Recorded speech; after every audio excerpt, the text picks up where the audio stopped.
Hi guys, it's me, Arden Lee. I am hopping on to make a video. And in this video, I want to talk about the importance of male friendships.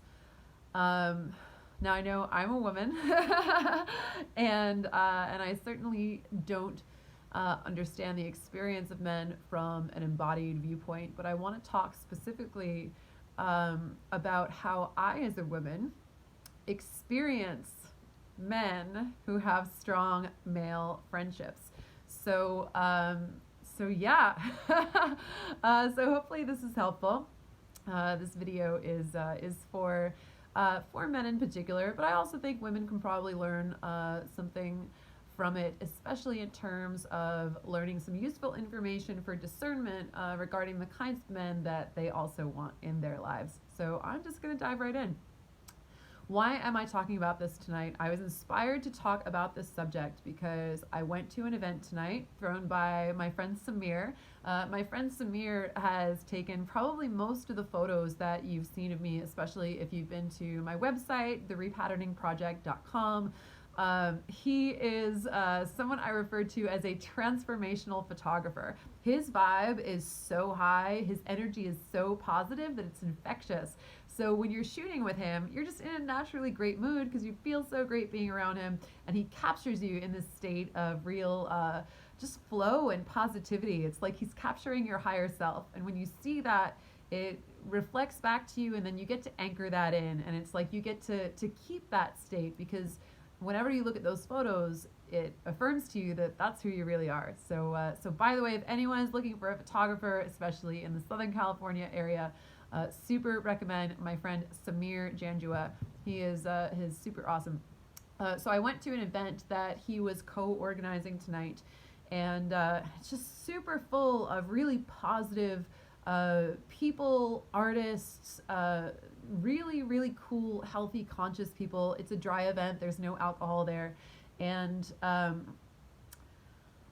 just see this thread of positivity and well-being in some of the people, most of the people that he hangs out with.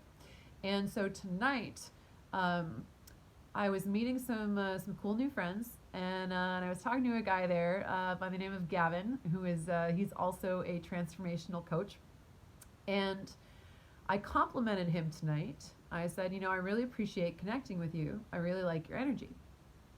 And he asked me in return, he said, would you mind sharing a reflection of what it is about my energy that you like? And I said, yeah, sure, thank you for asking. And I said, one of the things that I said, it's something that I see as a common denominator in a lot of Samir's friends. I said, I see it in you, I see it in a couple other these people that I named who were there at the event that night. And I said, it's this real positive, healthy masculinity that is so calming to be around, that is so inspiring and fulfilling, and it's just a sense of wellness. And how did I describe it? I said, everyone is really focused here on positivity, on personal growth, self-development, and doing the things that make them happy and that really fulfill them. And specifically, I said, I said, for me, in my experience as a woman, it's so easy to look around the world and see examples of toxic masculinity. Just in the past few years, we've seen the Brett Kavanaugh appointment of the Supreme Court justice who is accused of sexual assault by multiple women.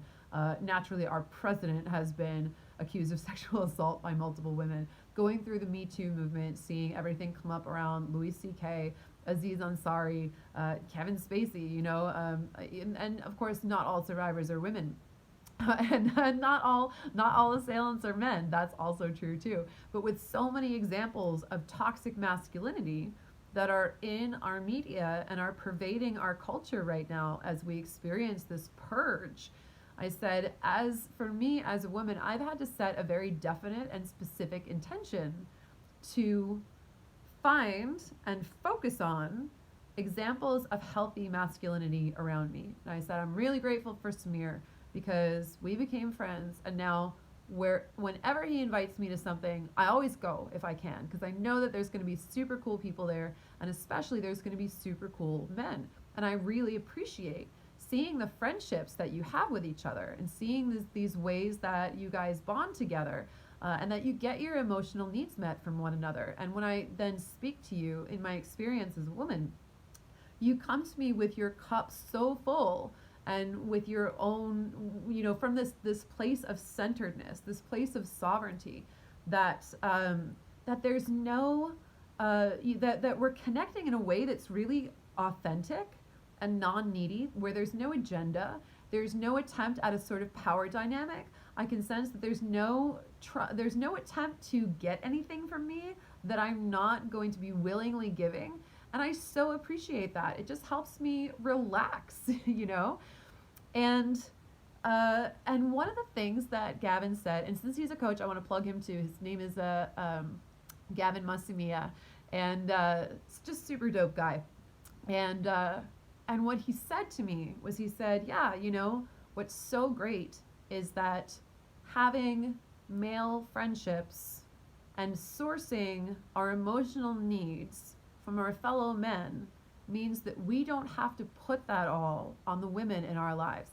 That we can go to our bros and we can talk about our issues and we can connect and we can feel that emotional intimacy and we can get our needs for connection, so that then when we do have women in our lives, we're not always, just dumping everything on them. That we can connect from a place of fullness. I'm paraphrasing what he said naturally, but but I think that was pretty close. And man, oh my gosh, as a woman, I so appreciate that. One of the things that has been sort of going around the collective lately is that this concept of emotional labor. That was something that also came up in discussion tonight. Emotional labor being that idea of listening and holding space and giving advice, the kind of labor that really can't be measured, but which requires emotional energy on our part.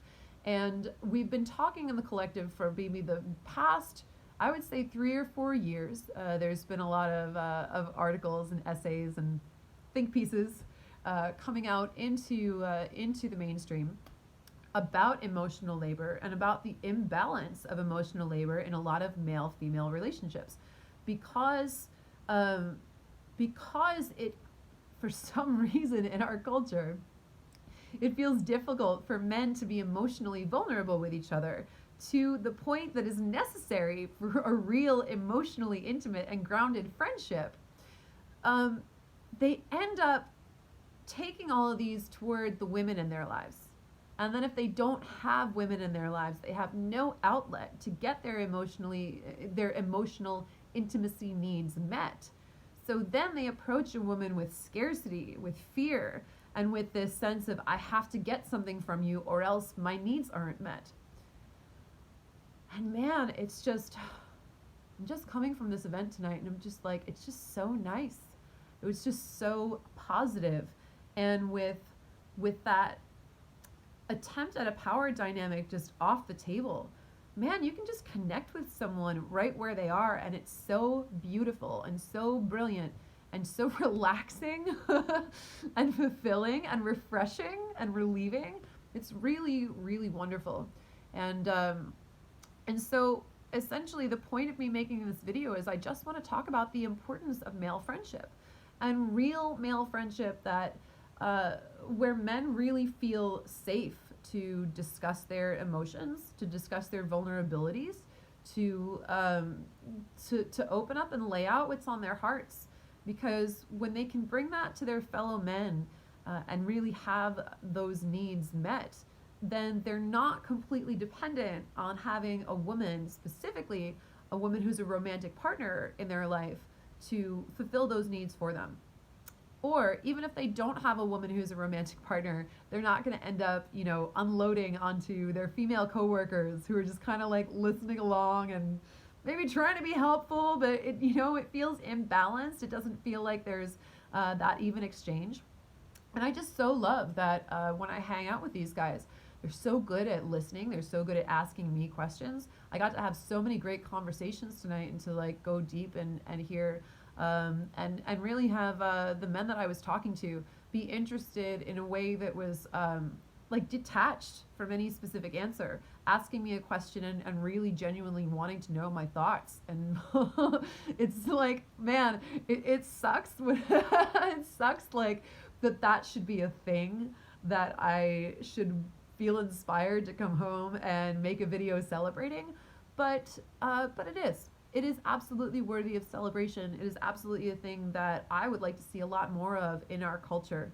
And I think if that starts with the root of men creating more and more friendships with fellow men so that they can get those needs met and, you know, take out their inner trash, you know, um, and like everyone has to take out their inner trash, you know, everyone has stuff that they need to process and release and be witnessed in, and women are so great at doing that with each other. I have some really really amazing women in my life that I'm super grateful for, that I know I can go to process, that I'm always happy to hold space for. And whew, yeah, it's really amazing when you see men who are doing that same work in their own lives, that same emotional work with their own friends and their own peers. And that when you get to meet them and encounter them, they come to you from this place of fulfillment. And it's really, really beautiful. So I want to give a little shout out to the importance of male friendship and how I experience that as a woman. Even if I'm not there in the room, even if I'm not, you know, a part of that friendship between men, I really experience that feeling of emotional satiety, that emotional fulfillment, that non-neediness when that man comes and has an interaction with me as a woman, and it is so relieving and so beautiful to witness. So here's a great big shout out, an expression of gratitude to all the men out there who are really cultivating emotionally intimate friendships with other men in their life. I see you and I'm grateful for you, and I want to acknowledge the ways that you are healing and uplifting the collective. And please, please, please go and be friends with lots more men out there, because, man, a lot of them need it. Thank you guys so much. And if you're a man watching this video and you're wondering, where do I make some cool male friends? Because yeah, I want to be fulfilled. I want to be able to approach women with that same vibe of having that full cup and not needing them to fulfill my relationships. I absolutely encourage you to come over to the Repatterning Parlor, which is the Facebook group that I moderate. There's some super dope men in there, and I think that it's a great place to make friends with like-minded individuals. So we'd love to see you over there. Come say hello, and thank you guys. Thank you guys for listening. I hope this was helpful. I'll see you in the next video.